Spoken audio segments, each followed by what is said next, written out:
Kia ora, welcome to CIO Leadership Live New Zealand. I'm Kathy O'Sullivan, Editorial Director for Foundry in Australia and New Zealand. My guest today is Hamish Rumbold, who has just been awarded CIO of the Year at the 2024 New Zealand CIO Summit and Awards. Hamish finished up recently as Kiwibank's Chief Digital and Technology Officer after 5 years in the role. Tanakwa, Hamish, welcome to the podcast. Appreciate you being with us today. Yeah, kia ora, Kathy. Thanks very much, and look, a real honour to be here. So thanks for taking the time. Great stuff, and looking forward to hearing more about your role and more about you as a leader. So let's get into it. Tell us about some of the achievements of your team during your tenure at Kiwibank and what you're most proud of. Yeah, look, I mean, most proud of the team itself. I mean, just outstanding talent, awesome culture. The team, when I left, was ranking in the top quartile globally, which was fantastic. And, we completely revamped all the ways of working, our structure, and how we partner with the rest of the organisation. So outstanding talent and leadership team there as well. For the customer, we've made a really big impact, launched numerous features to improve that customer experience. Apple Pay, Google Pay, which was unheard of for Kiwibank 5 years ago, lump sum repayments on mobile app, a lot of features to stop, to help customers not having to go back into branch and being able to do it all remotely. So it's been fantastic. And I think one of the most important improvements that we did was a 25 times improvement in what we call customer impacted downtime, which is the amount of hours where our systems are unavailable. And we would have been one of the worst performing banks regionally, maybe even globally, back in 2019. And now we're the most stable bank. And that's really helped our Kantar corporate reputation index and putting us into number one position, and our brand trust scores. So that's been fantastic. I think for Kiwibank and its long-term sustainability, the biggest thing I'm proud of is over 50% of the tech stack's been rebuilt, and we've gone from over 50% of the tech stack being unhealthy back in 2019 to 85% of the applications and infrastructure now fit for purpose, and 97% of our technical assets in full health. So we've really made a massive change, built the new foundations that everything's been built on now today. And that's all during a time when Kiwibank's achieved outstanding results. We've achieved record results, consistent year-on-year growth, and at the same time improve the customer and team experience. So it's been an awesome time. A very busy 5 years though. Yeah, indeed. Some massive achievements there, and certainly, a very challenging time, I'm sure, in terms of, you started before the pandemic. So talk us through some of the big challenges that you and the team faced during that time when you had so much to do and how you overcame them. Yeah, it's interesting. I mean, actually, the pandemic plays as a small part now in history for the challenges that we faced into. But I think, Kiwibank's 23-year-old success story, it grew really, really fast. It was organic growth, and, a lot of startup companies get to a point where they've gone after growth and they've grown so quickly that their tech stack becomes very unmanageable. And before my arrival, the bank had about 11 CIOs in 9 years. So it was a significant underinvestment in technology, probably quite a lot of changes in technology strategies. And what that meant was there was an outdated technology. As I said, over 50% of our tech stack, 450 applications, 1,900 switches and servers, were unfit for purpose and required remediation, and quite urgently. So that was the first challenge. The second challenge was cybersecurity risks. Our maturity was probably the lowest in the industry. And, that was really important for us as a board and executive team to address. And the third was, we really didn't have a modern platform. We had no cloud capability, no API capability. We didn't have that foundational tech stack to build on our domain and service-oriented architecture. So we've put that in place. And from a team perspective, they were all project funded. They're all caught in that cycle of, firefighting and minimal documentation and knowledge base around, with some really key individuals that were key people risk, if you like. So what that felt like to the customer was a lot of outages, distrust of Kiwibank's ability to service them when they needed to be serviced. And the team sort of felt unheard over the years of actually addressing some of that tech legacy. So it was multi-pronged challenges. It was the customer experience at the same time as the team culture, at the same time as reducing risk, at the same time as rebuilding the platform for a more sustainable Kiwibank in the future. So yeah, lots of challenges, and look, we've still got lots more to do, but we've made a good dent. So 11 CIOs in a decade, and as you said, things weren't in a good state. So tell us then about how you got buy-in from the rest of the business and the board, and how you collaborated with the rest of the organization to get on board with what you and the team wanted to achieve. I mean, that was just so important because it was an enterprise thing. There was a lot of just tech for tech stuff that we had to get on with, but also that required prioritization. So, look, the first thing was establishing a common understanding of the scale of the problem of the organisation to get that support. We created customer team journeys. We scored ourselves across those journeys. We scored all the technology for technical health and business fit. We did that by asset. It was data that never existed before. We conducted a comprehensive cyber and operational risk audit, so that gave us a baseline of where we were today. We really encouraged a change in culture around, not walking past issues, but actually fixing them and raising them. And if you're not getting support, then a culture of raising your hand and getting support from across the organisation. And we measured everything across that was impacting our enterprise objectives.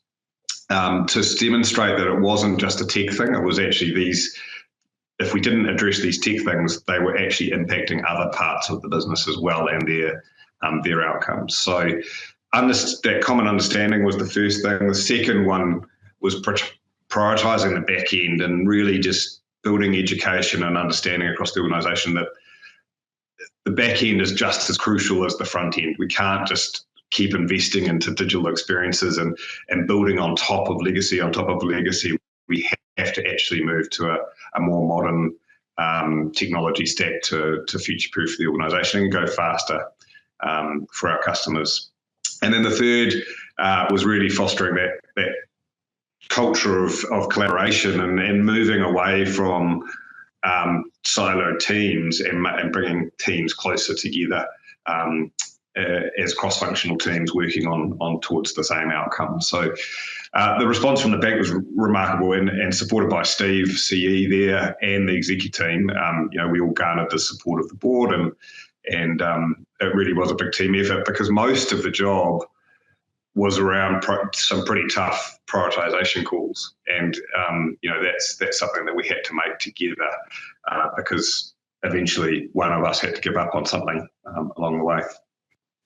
So you've given huge credit to your team. So talk us through your approach then when you're building a team, and what qualities do you look for? You've spoken about the importance of that cross-functional environment. So how do you retain and attract talent, or attract and retain high-performing talent that really thrives in that cross-functional environment? Yeah, I mean, look, for me personally, when I'm interviewing people, I look for a really strong sense of purpose, that connection to why they want to work for Kiwibank, and a really strong customer-centric approach and owner's mindset towards that. The people that can have that culture of openness, who can actually foster an environment where team members feel safe to speak up and genuinely care for one another's well-being. My leadership style is to lead with compassion and ambition, and I like to see both that owner's mindset, but also that compassion as well for people. And then lastly, diversity and inclusion, which, we've got a very diverse workforce in Kiwibank Digital and Technology, but there's still work to do, particularly in women in STEM. And so we did a lot of work around attracting women into the tech team through AWS Cloud Up for Her, partnership with She Sharp, Raya, Hire Her, and our intern and graduate programs. So, those three things: strong sense of purpose, owner's mindset, culture of openness, and diversity inclusion. So I know as well that at Kiwibank you have things called learning nests or kohungas and knowledge guilds. So can you explain a bit about the initiatives that you put in place there and how they contributed to the team's success? Yeah, look, I think it's probably some context. Like you said, at the bank, we organised our teams into customer and team aligned squads. So the outcomes were clear to the squads. They were grouped into domains and hubs, what we call domains and hubs. So groups of teams that were working towards a common goal or a common outcome for customers or teams, and partnering with other parts of the business in doing that. Then we had practices where all of the people in those squads were cross-functional. They came from different skills and practices. So there might be a designer, there might be an engineer, there might be an architect, there might be a product manager, a delivery manager, etc. So they came from the practices, and those practices were really focused on developing the skill sets, that very diverse skill sets of each of those practices or sub-practices in the craft, but also assuring that there's one way, right way across all the teams that we're doing things. The kohungas were different, and they are a bit like knowledge guilds in agile language, but kohungas to us were self-forming learning nests. We wanted to generate a culture of learning, of always learning, and learning forward. And this is where the teams themselves created these opportunities to collaborate, to solve problems, to share best practices, to learn from each other, and to create that inclusive environment, where there is a culture of continuous improvement, but also a culture of learning, so that people do get that opportunity to move into other roles if they see a fit for themselves in some other practice or capability. So you spoke earlier about diversity being a huge part of your team success and some of the practical things that you've done at Kiwibank to get more women into your team. Are there any other things that worked, or any other ways you think that we can get more minds of all kinds to consider IT as a career? Yeah, look, I think the first thing is that IT is really diverse in different roles. Like, people don't realise that sometimes they're not always in the same department, but when you work in cross-functional teams, there's designers, there's product managers, there's product owners, there's technical analysts, there's engineering, there's architecture, there's delivery. So actually, I found when you explained that all the roles aren't necessarily always technical, there are pathways into technology that you don't need to have a technical background. But once you're in those cross-functional teams, you actually start to learn a lot more about technology, and that's, you become a technologist. And so fostering the cross-functional squads exposes those different roles and capabilities to different, to each other's work, and people learn on the job. I think the other one is actively supporting diversity in STEM through initiatives like what we talked about before. And the other one we found really useful was secondments from across the business, where you can bring people into the squads that know subject matter expertise from across the organisation that can really enrich that squad, and they really get to know the team and get to know the skills and they start to see places where they could play that they otherwise didn't realise was an opportunity in technology. So, yeah, I think it's broadening the pathways in for people, because once they get in, they learn other capabilities and skills. Yeah, absolutely. I love hearing that from CIOs when they have those stories of someone who might have worked in the warehouse or on the shop floor somewhere and coming in and doing a secondment in the tech team and realizing it is something that they also can do. So just in summary, Hamish, how do you compare the Kiwi Bank that you joined 5 years ago, day one, with the one you left? Yeah, I mean, look, it is truly unrecognisable. The bank's become vastly better in serving our customers and our teams. New branding, we're separated from New Zealand Post fully. The culture's changed, talent capabilities changed. There's just been a big uplift right across the whole business from all leaders and all departments. I guess what I would say, though, is improvement is an ongoing journey, and credit must be shared with those who lay the groundwork before us, and the next person, the next me will no doubt walk in and go, okay, well, actually, we're here today and we want to get to here tomorrow. And the new benchline or benchmark is where we are today, not what we were 5 years ago. So, yeah, we've come a long way from 5 years ago, but that's the joy of business, that you've quickly forgotten where you were 5 years ago, and now you've got the new norm and you've got to keep going. So I think, honour the past. I think we've done a good job in the last 5 years, but there's still more to do. Yeah. So looking ahead then to the years to come, what do you think will be some of the big challenges facing CIOs here in New Zealand? Look, I mean, cyber security threats, scams, to look after our customers, I think is still right up there. It's relentless. I do think a lot of organisations are in this situation where there's either been underinvestment in legacy technology, particularly how it's all hung together, the integration, and how to get out of that is quite complex. That's the work they've been doing over the last 5 years. And if organisations and CIOs don't address that, the back being the new front, I think it's a big challenge, because there are going to be channels that emerge that we have never even thought of, particularly with AI. There's obvious ones like Siri and Alexa will become much more what I call headless channels, where you've got to expose your services and your products and services and your technical services, your APIs and data out to these new channels to be able to interact with customers and be where the customer wants to be. So unless that back end is sorted out and a significant investment in APIs and service-oriented architecture, then I think that's a big risk.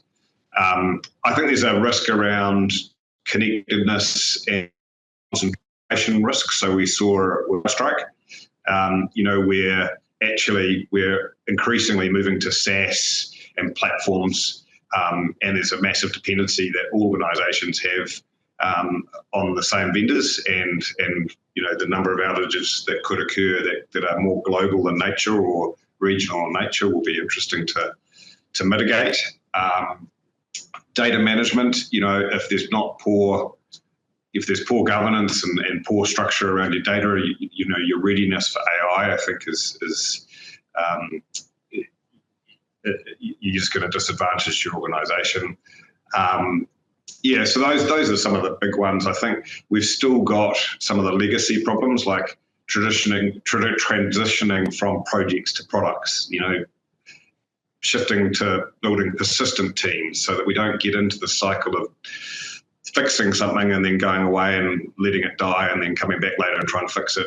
And we want to actually just keep building sustainably through and stewarding our tech so that it continues to, new tech continues to eat old tech. So those are some of the big challenges I think that most CIOs are leaning into at the moment. So for someone then who is, an emerging ICT leader and an aspiring CIO who might actually have to be dealing with these challenges in the years to come, what advice would you give them? I think, the back is the new front. What do I mean by that is customers want us to be where they want to be when they want us to be there. And that's not always in the traditional channels that we've thought about, like mobile app, website, et cetera, et cetera.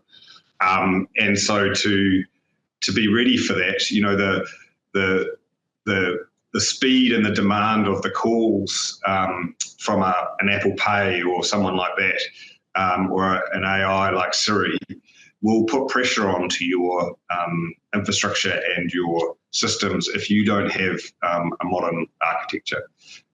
And to be able to work with those channels in the future, I think is really, really key. So a good technical understanding of the back and how to architect well for the future, for the front, and headless channels as well as your own channels. Second is, you know, actually I think CIOs have changed. You know, it's not just about tech, it's about understanding the customer, it's about being commercial and how the technology can come to deliver those customer and team and commercial experiences or outcomes. And then I think, you know, people leadership, because they're generally large, diverse teams of different skill sets. And there is generally more demand in the organisation than supply.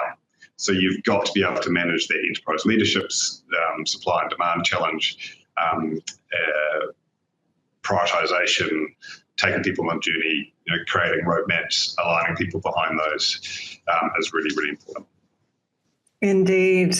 And look, so what's next for you in your career, Hamish? Where to next?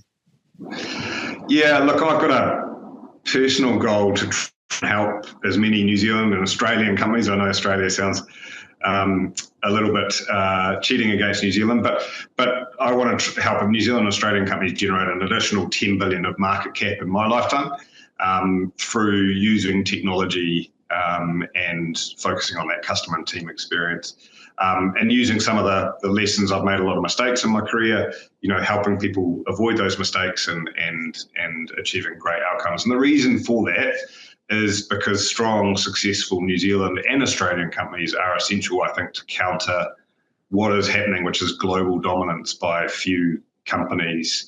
And, you know, I think that continue to foster innovation locally, meaningful jobs locally. So, yeah, where I can help do that, whether that's through executive roles or advisory or governance, which I'm doing a bit more of now, I'm just looking for interesting challenges to help New Zealand and Australian companies thrive on a global stage and try and help them not repeat some of the mistakes I've made myself.